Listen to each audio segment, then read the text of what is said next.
আসসালামু আলাইকুম। আজ আমরা এমন একটি ঘটনা নিয়ে কথা বলবো যা প্রতিটি মানুষের জীবনে ঘটবে।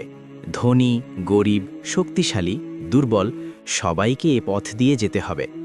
এটা সেই মুহূর্তের ঘটনা যখন মৃত্যুর পর্দা সরে যায়, রূহ দেহ থেকে বের হয়, ফেরেশতারা আসে, আকাশের দরজা খুলে বা বন্ধ হয়ে যায় এবং মানুষ প্রবেশ করে কবরের অদ্ভুত ও অদেখা জগতে। মৃত ব্যক্তির সাথে ঠিক কী ঘটে, ফেরেশতারা কিভাবে আসে, রূহ কিভাবে আকাশে ওঠে বা নিক্ষেপ করা হয়, কবরের ভিতরে কী ধরনের প্রশ্ন করা হয়, আজ আমরা ধাপে ধাপে এসব রহস্যময় ঘটনা জানতে চলেছি, হাদিসের আলোকে, সত্য ও প্রমাণসহ। চলুন শুরু করা যাক মানুষের শেষ যাত্রার সেই ভয়ঙ্কর কিছু বাস্তব অধ্যায়। মানুষের জীবনে একটি সময় আসে যখন দুনিয়ার সব শব্দ ধীরে ধীরে নিস্তব্ধ হয়ে যায়। চোখের সামনে আলো মলিন হতে থাকে, বুকের ভেতর অনুভূত হওয়া প্রতিটি শ্বাস মনে হয় শেষ প্রান্তে পৌঁছে গেছে। পরিবার পরিজনের কান্নার শব্দ দূরে চলে যায়, দুনিয়ার সব বন্ধন একে একে ছিন্ন হতে থাকে। ঠিক এই মুহূর্তে মানুষ বুঝতে পারে এ পৃথিবীর জীবন শেষ, সামনে শুরু হচ্ছে নতুন এক জগতের দরজা। এটাই হলো সাকারাতুল মউত, মৃত্যুর সেই ভয়ঙ্কর কিন্তু সত্য মুহূর্ত, যখন মানুষের সামনে অদৃশ্য জগতের পর্দা সরতে শুরু করে। যে ফেরেশতাদের অস্তিত্ব মানুষ সারা জীবন বিশ্বাস করে এসেছে, আজ তারা বাস্তবে তার ঠিক মাথার কাছে এসে দাঁড়ায়। দুনিয়ার চোখে অদৃশ্য এই ফেরেশতারা তখন মৃত ব্যক্তির কাছে দৃশ্যমান হয়ে যায় এবং তার প্রকৃত অবস্থা, মুমিন না কাফের, নির্ধারণ করে দেয় তাদের আগমনের ধরন। মুমিন মানুষদের জন্য আসে নুরানি শান্ত মুখাবয়বের ফেরেশতারা, হাতে থাকে জান্নাতের সুগন্ধি কাফন। তারা ডাকে, হে প্রশান্ত আত্মা, বের হয়ে আসো আল্লাহর ক্ষমা ও সন্তুষ্টির দিকে। এই ডাক শুনে রূহ সহজে, শান্তিতে, কষ্টহীনভাবে বের হয়ে আসে। আর পাপিষ্ঠ মানুষের কাছে আসে ভয়ঙ্কর চেহারার ফেরেশতারা, কালো, কুৎসিত ও কঠোর। তারা কঠিন ভাষায় ডাকে, হে খারাপ আত্মা, বের হয়ে আসো আল্লাহর ক্রোধ ও শাস্তির দিকে। রূহ তখন শরীরের ভেতর আতঙ্কে লুকাতে চায়, কিন্তু জোরে টেনে বের করে নেওয়া হয়। এরপর শুরু হয় আরেক অধ্যায়, রূহকে নিয়ে ফেরেশতাদের আকাশের দিকে যাত্রা। মুমিন রূহ উঠতে থাকে সম্মান, আলো ও সুগন্ধের মাঝে, আর কাফের রূহ ফেরত পাঠানো হয় অপমান ও অন্ধকারের মাধ্যমে। এভাবেই রূহকে আবার দুনিয়ার দিকে ফিরিয়ে আনা হয় তার কবরের জন্য। কবরের উপরে দাফন শেষ হতেই যখন মানুষ জুতার শব্দ করে চলে যায়, তখনই রূহকে শরীরে ফিরিয়ে দেওয়া হয় এবং শুরু হয় বারজাক, কবরের প্রকৃত জীবন।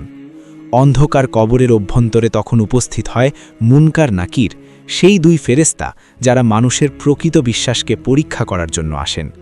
তাদের আগমনে কবর কেঁপে ওঠে, নূর ছড়িয়ে পড়ে বা অন্ধকার ঘন হয়ে যায়, মানুষের আমলের উপর নির্ভর করে। এভাবেই মৃত্যুর পর মানুষের যাত্রা শুরু হয়, দুনিয়া থেকে আখিরাতের দিকে। ঘুমের মতো নয়, স্বপ্নের মতো নয়, বরং প্রতিটি অনুভূতি স্পষ্ট ও বাস্তব হয়ে ওঠে। কবরের জীবনের শুরুতেই প্রত্যেক মৃত ব্যক্তিকে মাটির আলিঙ্গন বা চাপের সম্মুখীন হতে হবে। হাদিসের পরিভাষায় একে বলা হয় জাম্মাতুল কবর। এটি কি সবার জন্য?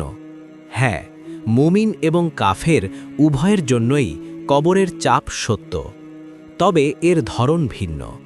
রাসূলুল্লাহ সাল্লাল্লাহু আলাইহি ওয়াসাল্লাম বলেছেন, কবরের একটি চাপ আছে, যদি কেউ এ থেকে রক্ষা পেত তবে সাদ ইবনে মুআজ রাদিয়াল্লাহু আনহু রক্ষা পেতেন, যার মৃত্যুতে আল্লাহর আরশ কেঁপেছিল। মুসনাদে আহমাদ ২৪,৬৬৩। মুমিনের জন্য মায়ের আলিঙ্গনের মতো, মা যেমন তার সন্তানকে বহুদিন পর দেখলে ভালোবাসায় জড়িয়ে ধরেন, মাটি ও নেককার বান্দাকে তেমনি ভালোবাসার আলিঙ্গন করবে। এতে কোনো কষ্ট থাকবে না, বরং শান্তি অনুভূত হবে। পাপিষ্ঠ ও কাফেরের জন্য দুই পাশের মাটি এমন জোরে চাপ দেবে যে মৃত ব্যক্তির একদিকের পাঁজরের হাড় অন্যদিকের পাঁজরের হাড়ের ভেতর ঢুকে যাবে। হাদিসে এসেছে, মাটি তাকে এমনভাবে পিষ্ট করবে যে তার পাঁজরের হাড়গুলো একে অপরের মধ্যে ঢুকে যাবে। তিরমিজি ২,৪৬০। মৃত ব্যক্তিকে দাফন করার পর যখন আত্মীয় স্বজন চলে যায়, তখন মৃত ব্যক্তি তাদের জুতার আওয়াজ শুনতে পায়। ঠিক তখনই দুইজন ফেরেশতা তার কাছে আসেন। তাদের নাম মুনকার ও নাকির। হাদিস শরীফে তাদের বর্ণনা দেওয়া হয়েছে অত্যন্ত ভীতিপ্রদ হিসেবে। তাদের গায়ের রং হবে কালো এবং চোখগুলো হবে নীল বা সবুজ। তাদের চেহারা দেখে পাপিষ্ঠরা ভয়ে কম্পিত হবে, কিন্তু মুমিনদের আল্লাহ তাআলা অভয় দেবেন। তারা মৃত ব্যক্তিকে বসাবেন এবং 3টি প্রশ্ন করবেন। এটিই হলো কবরের মূল পরীক্ষা। প্রথম প্রশ্ন, মান রব্বুকা, অর্থাৎ তোমার রব কে? মুমিন বলবে, আমার রব আল্লাহ। কাফের বা মুনাফিক বলবে, হায় হায়, আমি জানি না, অথবা বলবে, মানুষ যা বলতো আমিও তাই বলতাম। দ্বিতীয় প্রশ্ন, মা দীনুকা, অর্থাৎ তোমার দিন বা জীবন ব্যবস্থা কি? মুমিন বলবে, আমার দিন ইসলাম। কাফের বা মুনাফিক উত্তর দিতে পারবে না। তৃতীয় প্রশ্ন, মান হাযার রাসূল, অর্থাৎ রাসূল সাল্লাল্লাহু আলাইহি ওয়াসাল্লামকে দেখিয়ে বলা হবে, এই ব্যক্তিটি কে? মুমিন বলবে, তিনি আল্লাহর রাসূল মুহাম্মদ সাল্লাল্লাহু আলাইহি ওয়াসাল্লাম। কাফের বা মুনাফিক বলবে, আমি তাকে চিনি না। সফল উত্তরের পর আকাশ থেকে একজন ঘোষক ঘোষণা করবেন, আমার বান্দা সত্য বলেছে, তার জন্য জান্নাতের বিছানা বিছিয়ে দাও, জান্নাতের পোশাক পরিয়ে দাও। আবু দাউদ 4753। কবর এমনিতে নিকষ কালো অন্ধকার ঘর, কিন্তু নেক আমল এবং ঈমানের কারণে আল্লাহ তাআলা মুমিনের কবরকে নূর বা আলো দিয়ে পূর্ণ করে দেন।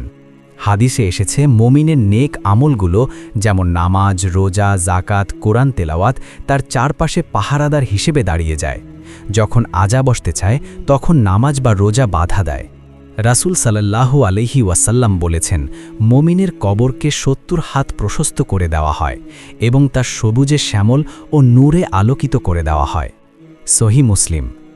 বিশেষ করে যারা প্রতি রাতে সূরা মুলক পাঠ করে, হাদিস অনুযায়ী এই সূরাটি কবরে আলোর ব্যবস্থা করবে এবং আযাব থেকে রক্ষা করবে। এটি কিয়ামতের দিন সুপারিশ করে বান্দাকে জান্নাতে নিয়ে যাবে। প্রশ্নোত্তরের পর্ব শেষ হওয়ার পর মৃত ব্যক্তির চূড়ান্ত গন্তব্যের একটি দৃশ্য বা সংযোগ কবরে স্থাপন করা হয়। একেই কবরের জানালা বলা হয়। যখন মুমিন ব্যক্তি 3টি প্রশ্নের সঠিক উত্তর দেয়, তখন তার কবরের ডান দিকে একটি দরজা বা জানালা খুলে দেওয়া হয়, যা জান্নাতের সাথে সংযুক্ত। সেখান থেকে জান্নাতের স্নিগ্ধ বাতাস এবং মন মাতানো সুঘ্রাণ কবরে আসতে থাকে। মুমিন ব্যক্তি সেই সুখ দেখে আনন্দে আত্মহারা হয়ে বলবে, হে আল্লাহ, এখনই কিয়ামত সংঘটিত করুন, যেন আমি আমার পরিবার ও সম্পদের অর্থাৎ জান্নাতের নিয়ামতের কাছে ফিরে যেতে পারি। তাকে বলা হবে, শান্তিতে ঘুমাও, যেমন বাসর রাতে দুলহা ঘুমায়। পাপিষ্ঠ ব্যক্তি উত্তর দিতে ব্যর্থ হলে তার কবরের বাম দিকে জাহান্নামের একটি দরজা খুলে দেওয়া হয়। সেখান থেকে জাহান্নামের প্রচণ্ড উত্তপ্ত বাতাস, লু হাওয়া এবং বিষাক্ত দুর্গন্ধ কবরে প্রবেশ করতে থাকে। কবর তাকে এমনভাবে চেপে ধরে যে তার হাড় গোড় চূর্ণ হয়ে যায়। তার পাপ কাজগুলো এক বিভৎস, দুর্গন্ধযুক্ত ও কুৎসিত লোকের আকার ধারণ করে তার পাশে বসে থাকে এবং বলতে থাকে, আমি তোমার সেই খারাপ কাজ যা তুমি দুনিয়ায় করতে। সে ভয়ে চিৎকার করে বলবে, হে আল্লাহ, কেয়ামত যেন কসমিন কালেও না হয়, কারণ এরপর আরও বড় শাস্তি অপেক্ষা করছে। হাদিসে রাসূল সাল্লাল্লাহু আলাইহি ওয়াসাল্লাম মেয়ারাজের রাতে এবং বিভিন্ন সময়ে কবরের কিছু আযাবের দৃশ্য দেখেছেন। কিছু বিশেষ পাপের কারণে কবরে ভয়াবহ শাস্তি হয়। 1. চুগলখড়ি করা, এদের কবরে আগুন জ্বালিয়ে দেওয়া হয়। 2.